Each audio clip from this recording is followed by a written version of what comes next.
What's going on, everyone? Welcome back to the channel. This is Kringle Talks Football. I'm Chris Kringle. Before we go any further, as usual, if you haven't already subscribe to the channel, hit the notification bell. Every time I upload a video, you'll be notified. Follow me on Twitter, follow me on Twitch, follow me on my podcast, Kringle Talks Football, available on all platforms. This is my literally instant reaction from Aston Villa 1, Arsenal 0, where yet again I thought the mistakes that we were making were cut out and done, but clearly not. So obviously run down the lineups, good, bad performances, who had a decent performance, who didn't, what it means going forward, and then a bit of a closing, and then, come on then, let's just do it.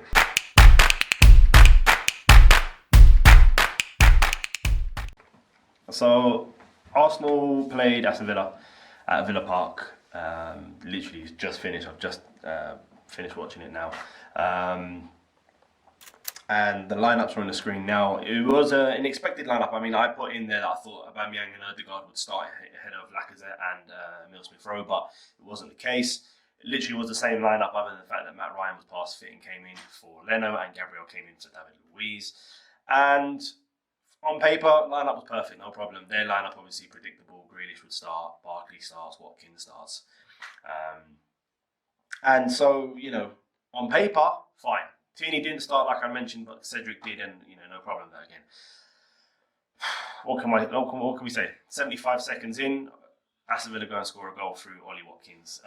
Bit of a disaster, really, from an Arsenal point of view. The ball was played up by Martinez. Gabriel does well to clear it initially, and Cedric plays it back to him, but Gabriel just is not aware of that at all. And it's just the miscommunication, the switch off that we happen to have in these players from time to time, a lot more times than we should do. And Bertrand Traore goes in and goal, or goes into the box, so he plays it across. Ollie Watkins takes a shot, which Rob Holding really and truly should have cut out. He should have been tighter to his man. And, Matt Ryan on his Arsenal Premier League debut concedes before he's even had a chance to touch the ball. You couldn't make it up, really. So, such a disappointing start. And then you could see us getting the ball again. We were getting a bit more on top, but we weren't really creating anything. I think they done a piece at half time about us picking the ball up, and there was just no space, no offerings from anybody. There's a few times Jack got the ball, we just didn't have anybody to pass to, so he ended up going backwards. And it was a tale of the old Arsenal, where we had a lot of the ball, but we didn't really do a lot with it in the first half anyway. Second half, it was a bit different. We had more of the ball. We were actually forcing Emi Martinez into a decent couple of saves. I forgot to mention, obviously, first half, Granit Xhaka had the free kick, which was saved by Martinez, and it was pretty routine saving, and I think he got his whole hand on the ball, which tells you that he's a bit more comfortable than just his fingertips. So, like I said, second half, Aubameyang was the first sub. He came on for Alex Lacazette, which was fine because you put him in behind the defence and running onto things, you expect some things from him. It just didn't happen. And then Martin Odegaard comes on for Cedric, which meant that Bukayo Saka went to the left back, Pepe went to right wing, and something else happened. And then Thomas Partey came off. He had a little bit of another niggling injury, which is becoming a bit of a theme. He didn't have that too many injuries at Atletico Madrid, and it seems that the rigours of the Premiership might be getting to him already, which is a very worrying sign. It's a very, very unfortunate case at the moment. But hopefully it's just a literal niggle rather than, a bit of cramp rather than actual injury.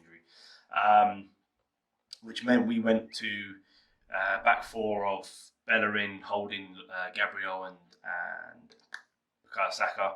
Xhaka was the main man in midfield, and then you had sort of a front six of just whoever was there. Front five of Smith-Rowe, Odegaard, Pepe, Willian and Aubameyang just sort of floating wherever they wanted to.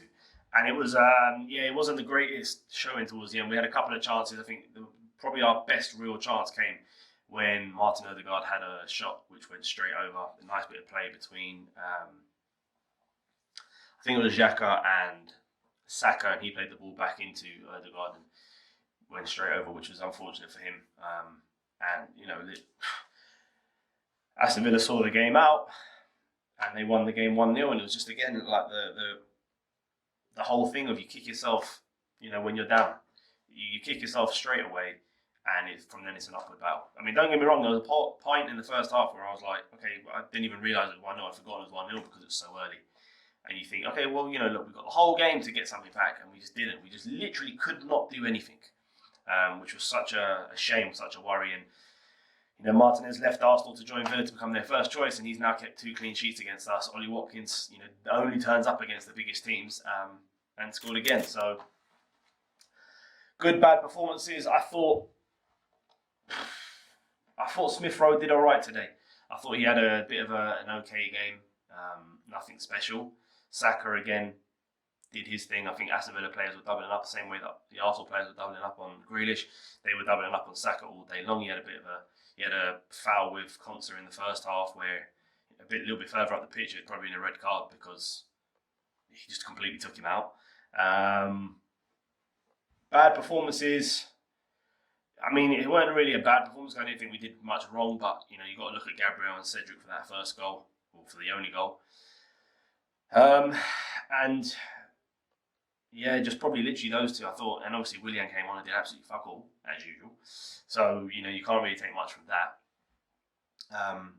But listen, overall, it was just a very, very frustrating Saturday morning. And what made it worse was that I put my FPL team in, I put Watkins in, and I forgot to press confirm. So I'm fucking annoyed. What it means going forward, we go again.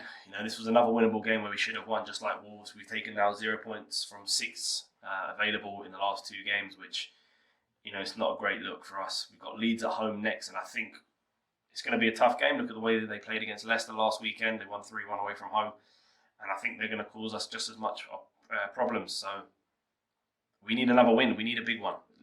Again, we just need a win because we've got Man City coming up after that against Leeds, and it's just it's not worrying times because look, you can clearly see there's a change in the way we're playing in the ethos behind the players, but it's just the same little problems taking shape, and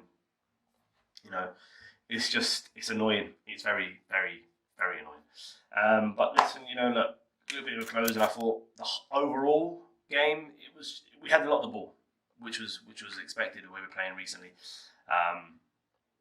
But we just couldn't create anything. There was a clear-cut chance for Pepe in the second half where he sort of cutting on his right foot, got away from his man for the first time, and bent it just wide as opposed to what he did against Wolves where he actually hit it in the back of the net. Aubameyang, actually, I'll go back to the bad performance of Aubameyang. He did nothing, literally nothing at all. Absolutely nothing. Don't know what's wrong with him at the moment, and it's very worrying. Very worrying. But listen, guys, what I'm going to do is I'm going to leave it there, just like that, Like I said at the start of the video, if you're new to the channel, hit the subscribe button, hit the notification bell. Every time I upload a video, you'll be notified. Follow me on Twitter, follow me on Twitch, follow me on everything. Follow me on my podcast, Criminal Talks Football. I'll be back next before the Leeds game, which I don't know is when actually. It's either midweek or next weekend, one of the two. But until next time, guys, take care. And, don't let this ruin your weekend.